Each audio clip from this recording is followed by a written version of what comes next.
નવરાત્રી પર્વ એ મા દુર્ગાના 9 સ્વરૂપોની આરાધનાનું પર્વ છે, પરંતુ વેસ્ટર્ન કલ્ચરે દાંડિયા રાસમાં પ્રભુત્વ જમાવ્યું છે। ત્યારે બોટાદ શહેરમાં છેલ્લા 45 વર્ષથી માતાજીના પરંપરાગત ગરબાના તાલે નાની બાળાઓ રાસ ગરબા રમી માતાજીની આરાધના કરવામાં આવે છે।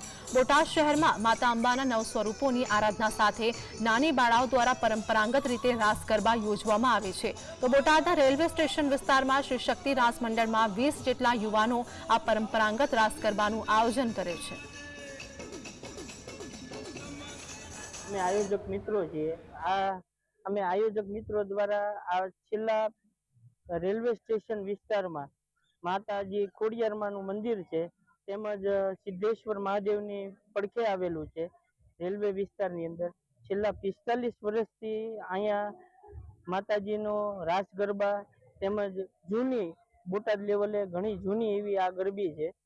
આ ગરબીમાં હિન્દુ મુસ્લિમ દરેક લોકો અહીંયા આવે છે અને દરેક લોકોના સાથ સહકાર તેમજ રેલવેના જીઆરપી સ્ટાફ, આરપીએફ સ્ટાફ તથા સિટી પોલીસ તેમજ અહીંના રેલવે કર્મચારીઓનો ખૂબ અમને સાથ સહકાર છે।